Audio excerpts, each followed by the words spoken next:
What's up guys, Davis here, and today I'm doing my full review of the Samsung Galaxy A73 5G here. So I've been using this device for about 2 months now, and I have some thoughts on it. Right, so the video is going to be in the form of pros and cons. Yeah, I'm going to be talking about the things that I like and the things that I didn't really like about this phone. Yeah, so starting off with the pros of the device.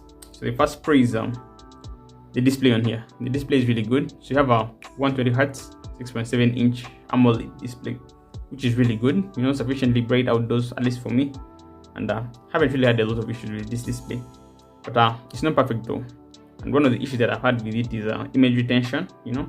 There's a difference between image retention and banning, where image retention is it just happens and then it goes away, but then with banning it's permanent. Yeah, so with this, image retention is common. For example, you're using Instagram for some time, for example maybe 10 minutes continuous, you're going to notice that the bar is going to remain at the bottom right here. It's going to be faint, but you will notice it, and then it will go away after some time.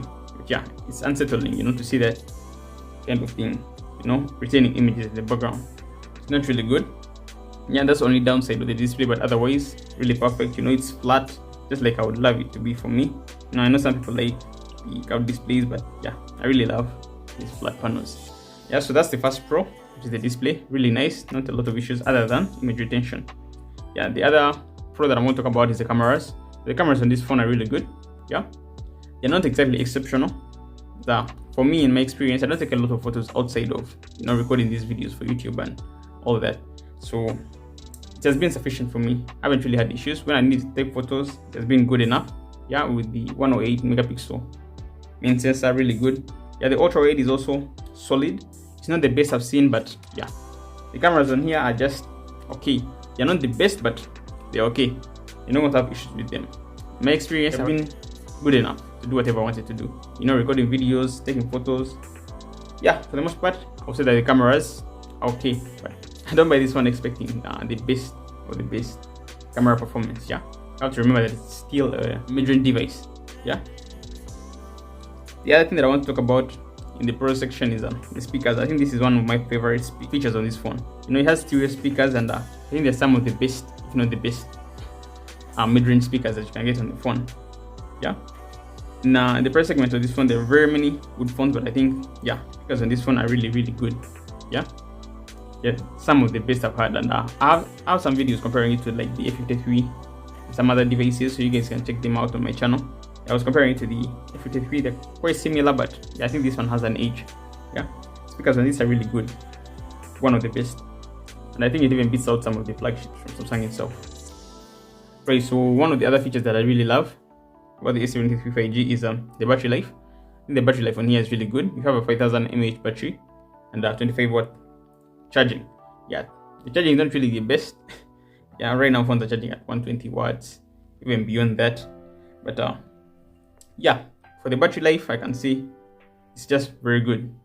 In my experience and in my usage, I haven't had issues with the battery life on this phone. I can easily go through a day without even thinking about it, even when 120Hz is turned on, And if you really need a very, very long battery life, you can even turn off the 120Hz or turn on a power saving.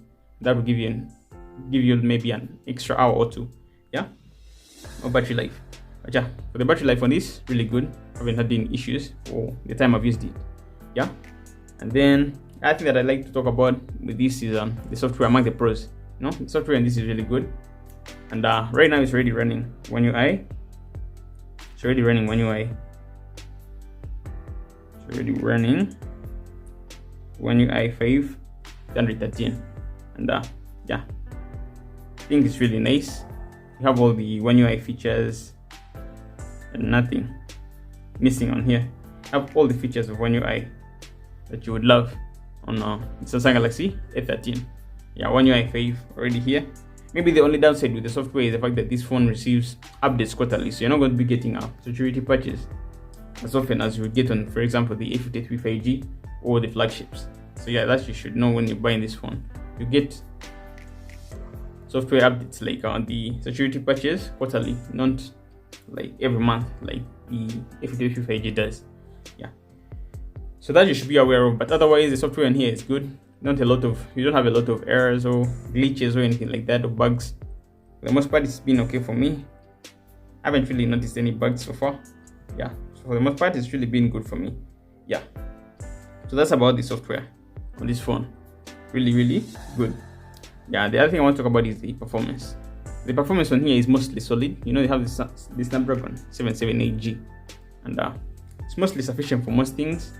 You know, playing games, I played a few games space, and I'm going to be also making a video on Asphalt 9. You guys should watch out for that. Subscribe for that. Yeah, but yeah, for the games, it's been mostly fine. No issues there. It plays most of the games at relatively high graphics settings. Yeah, and plays them smoothly for the most part.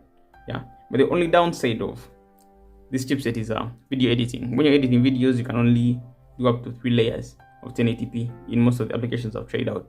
I don't know what the bottleneck is with the 778G, but yeah, it's kind of disappointing in that case.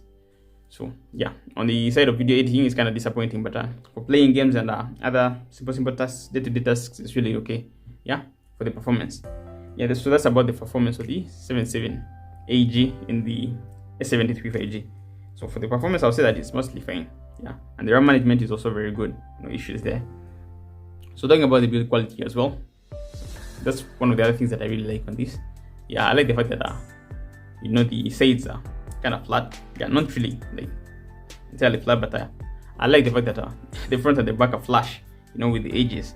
It's really classy design. I know some people don't like it, but yeah, I can put a case on it if you don't really like it. But for me, in my case, especially in this gray color, I love it. I like the design of this phone. It really looks premium and feels premium, much as it's plastic. Yeah, I think I like the design and the build quality of this phone. Really good. Yeah, so the other thing that I like about it is obviously the IP rating. That's obvious. You know, it gives you some peace of mind every once in a while. Yeah, even if you drop your phone, for example, by mistake in water, it's going to be fine. Yeah, it gives you some peace of mind, but I never recommend dropping your phone in water, like intentionally. You know, things can happen, and yeah, the phone gets damaged or something like that, much as it's IP rated. But yeah, it's good to have that, and it gives you some peace of mind. So the last thing among the pros that I want to talk about is the fingerprint scanner. I think the fingerprint scanner on these phones have really, yeah, they're really improved from what they used to be. You know, I remember using the A70, and you would hardly use this, or you could hardly use the fingerprint scanner on days when your fingers are like cold and dry. You know, but for this, you can literally use it on any day, and it's pretty fast in my experience. Yeah. So yeah, that's, I think, all the pros that are all the things that I've liked on this phone.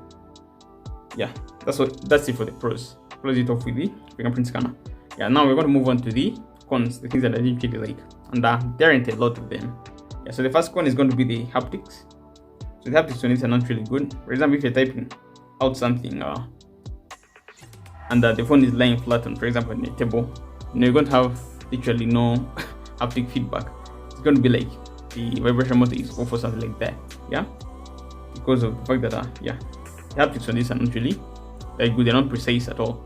Yeah, it's only helped by the fact that the keyboard has some sound on it, but outside of that, sometimes you'll feel like you don't even have any motor, yeah, or any haptic feedback, especially when it's laying flat on the surface.